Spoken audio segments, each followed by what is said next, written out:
Hello friends, आज का हमारा ये वीडियो इज़राइल देश की खुफिया एजेंसी मोसाद के बारे में है। आज हम आपको मोसाद से जुड़े बहुत से ऐसे हैरान कर देने वाले रोचक तथ्य बताने जा रहे हैं जो आपने आज से पहले शायद ही कभी सुने होंगे।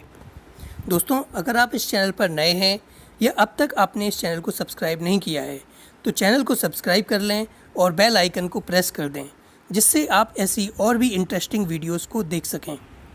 इज़राइल की खुफिया एजेंसी मोसाद के बारे में कौन नहीं जानता है। ये एक ऐसी खुफिया एजेंसी है जिससे बड़े से बड़े आतंकी भी खौफ खाते हैं। मोसाद के खुफिया एजेंट्स ने दुनिया भर में ऐसे ऐसे ऑपरेशंस को अंजाम दिया है जो नामुमकिन से माने जाते थे। यही वजह है कि मोसाद को दुनिया की सबसे खतरनाक खुफिया एजेंसी माना जाता है। यह एक ऐसी खुफिया एजेंसी है जिसने अपने दुश्मनों से बदला लेने के लिए विश्व के सबसे खतरनाक ऑपरेशंस को अंजाम तक पहुंचाया और हमेशा जीत हासिल की। मोसाद मुख्य रूप से खुफिया सूचनाओं को एकत्र करने, अंडरग्राउंड ऑपरेशंस को अंजाम देने और आतंकवाद विरोधी अभियानों के लिए बनाई गई है। इजराइल का कोई भी कानून मोसाद के उद्देश्य, रोल, मिशन, पावर, बजट आदि को परिभाषित नहीं करता है। मोसाद के डायरेक्टर सीधे इजराइल के प्रधानमंत्री को रिपोर्ट करते हैं। मोसाद का वार्षिक बजट लगभग 2.7 बिलियन US$ है। इसमें लगभग 7,000 लोग कार्यरत हैं। मोसाद का जन्म 13 दिसंबर 1949 को सेंट्रल इंस्टीट्यूशन फॉर कोऑर्डिनेशन के तौर पर हुआ। मार्च 1951 में इसे पुनर्गठित करके प्रधानमंत्री कार्यालय का हिस्सा बनाया गया। इसका मुख्यालय इजराइल के तेल अवीव शहर में है। यह इजराइल की राष्ट्रीय खुफिया एजेंसी है, जैसे भारत में रॉ है। मोसाद के एजेंटों की घुसपैठ दुनिया के दूसरे देशों की एजेंसियों में भी है। मोसाद के एजेंट CIA, MI5, MI6 के साथ मिलकर काम करते हैं। मोसाद एक ऐसी एजेंसी है जो एक देश के रहस्य दूसरे देशों तक पहुंचाने का काम भी करती है। इतना ही नहीं, मोसाद के एजेंटों ने पूर्व राष्ट्रपति बिल क्लिंटन की मोनिका लेविंस्की के साथ बातचीत को रिकॉर्ड कर लिया था और इसके सहारे बिल क्लिंटन तक को ब्लैकमेल किया। मोसाद का पूरा एक विभाग जैविक और रासायनिक जहरों की खोज में लगा रहता है। इनके वैज्ञानिक हथियार भी बनाते हैं। ऐसा कहा जाता है कि फ़िलिस्तीन नेता यासिर अराफात को मोसाद ने ऐसा जहर देकर मारा था कि उसकी पहचान तक नहीं की जा सकी। ऐसा कहा जाता है कि मोसाद ने अरब मूल के परमाणु वैज्ञानिकों की हत्याएं करने का भी काम किया ताकि अरब देशों की परमाणु बम बनाने की महत्वाकांक्षाओं को रोका जा सके। दोस्तों, मोसाद के 2 ऑपरेशन दुनिया भर में बहुत फेमस हैं। इन ऑपरेशंस की कामयाबी के कारण ही मोसाद को दुनिया की नंबर 1 खुफिया एजेंसी कहा जाता है। इन ऑपरेशन के नाम हैं ऑपरेशन थंडरबोल्ट और ऑपरेशन रेथ ऑफ गॉड। पहले बात करते हैं ऑपरेशन थंडरबोल्ट की। दोस्तों, ऑपरेशन थंडरबोल्ट को दुनिया का अब तक का सबसे खतरनाक हवाई ऑपरेशन माना जाता है जिसे किसी दूसरे देश में अंजाम दिया गया। दोस्तों, यह घटना है 27 जून 1976 की, जब इजराइल के तेल अवीव के बेन गुरियन इंटरनेशनल एयरपोर्ट से रात 11 बजे एयर फ्रांस की एयरबस A300 ने इजरायली शहर तेल अवीव से ग्रीस की राजधानी एथेंस के लिए उड़ान भरी। इस विमान में 240 मुसाफिर और 12 क्रू मेंबर सवार थे, जिसमें ज़्यादातर यहूदी और इजरायली नागरिक थे। करीब 1.5 घंटे की उड़ान के बाद यह प्लेन एथेंस इंटरनेशनल एयरपोर्ट पर पहुंचा।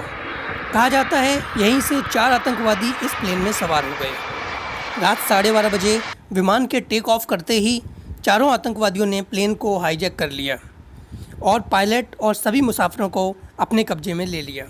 प्लेन पर कब्जा करने के बाद हाईजैकर्स विमान को लीबिया के शहर ब्रेगाजी ले गए, जहां विमान में ईंधन भरने के बाद हाईजैकर्स विमान को अफ्रीकी देश युगांडा ले गए।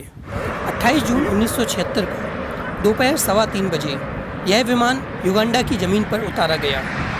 आपको जानकर हैरानी होगी कि युगांडा का तानाशाह ईदी अमीन खुद इन फ़िलिस्तीनी आतंकवादियों के समर्थन में खड़ा था। उसने युगांडा की आर्मी के करीब 100 जवान एंटबी एयरपोर्ट पर तैनात कर दिए और युगांडा की आर्मी ने एयरपोर्ट को चारों तरफ से घेर लिया।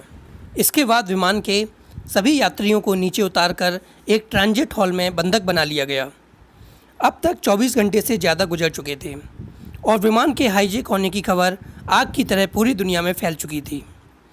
युगांडा के तानाशाह ईदी अमीन को इस घटना की पूरी जानकारी थी और वह खुद एंटबी एयरपोर्ट पर सुरक्षा का जायजा लेने आता था।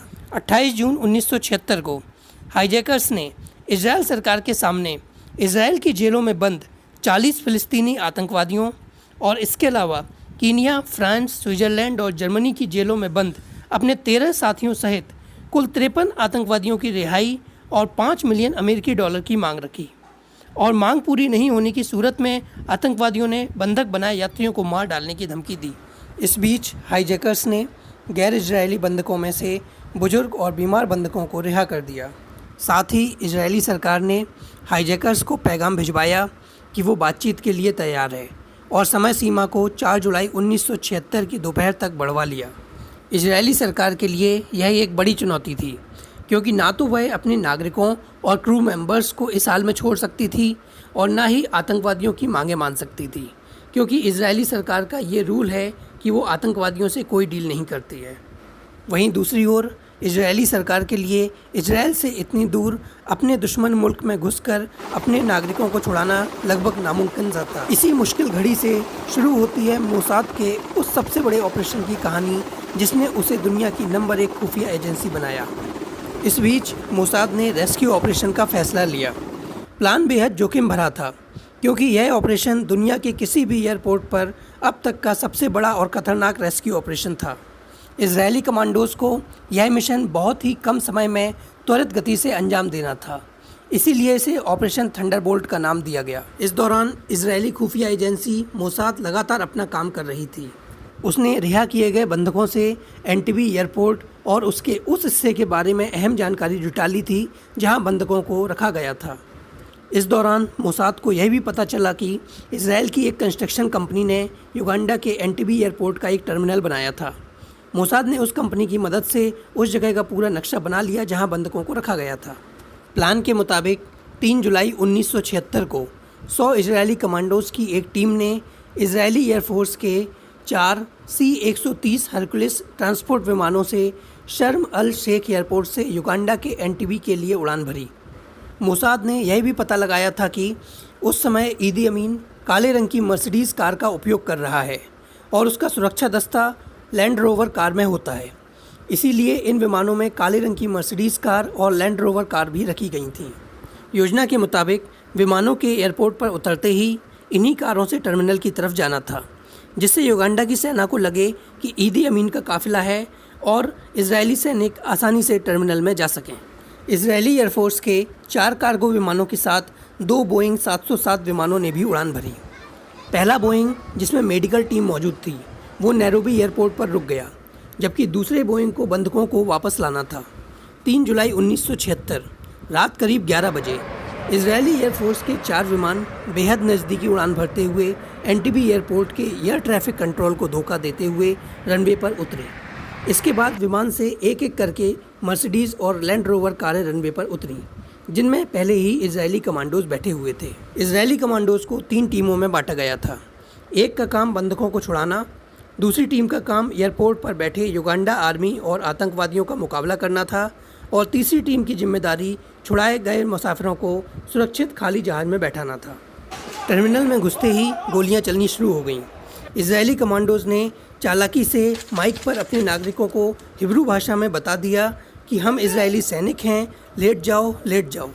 इस गोलीबारी में इजरायली कमांडोज़ ने सभी अपहरणकर्ताओं को मार गिराया और सबसे पहले बंधकों को अपने घेरे में ले लिया। वहीं दूसरी टीम युगांडा के सैनिकों पर टूट पड़ी।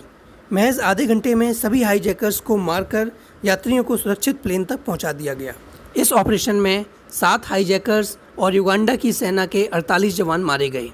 इसके अलावा इजरायली कमांडोज़ ने एयरपोर्ट पर खड़े युगांडा के करीब 30 विमानों को भी जाते जाते तबाह कर दिया, ताकि कोई उनका पीछा न कर सके। क्रॉस फायरिंग में 3 इजरायली बंधकों की भी मौत हो गई, जबकि 5 कमांडोज़ घायल हुए। इस ऑपरेशन में इजरायली यूनिट कमांडर योनातान नेतन्याहू की मौत हो गई। योनातान नेतन्याहू इजराइल के वर्तमान प्रधानमंत्री बेंजामिन नेतन्याहू के बड़े भाई थे।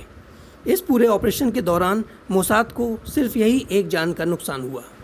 विदेशी ज़मीन पर मोसाद का यह पूरा ऑपरेशन लगभग 50 मिनट चला और इस ऑपरेशन की कामयाबी के बाद मोसाद को किलिंग मशीन के नाम से भी जाना जाने लगा। अब बात करते हैं मोसाद के दूसरे ऑपरेशन रेथ ऑफ गॉड की। 1972 में म्यूनिक ओलंपिक के लिए जब दुनिया भर के खिलाड़ी जमा हुए थे, इसी दौरान इजरायली खिलाड़ियों के साथ एक बड़ी घटना हुई जिसमें इजरायली ओलंपिक टीम के 11 खिलाड़ियों को उनके होटल में मार दिया गया।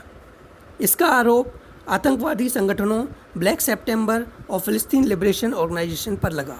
इस घटना के बाद इजरायली सरकार भड़क गई और बदले के लिए प्लान किया जाने लगा।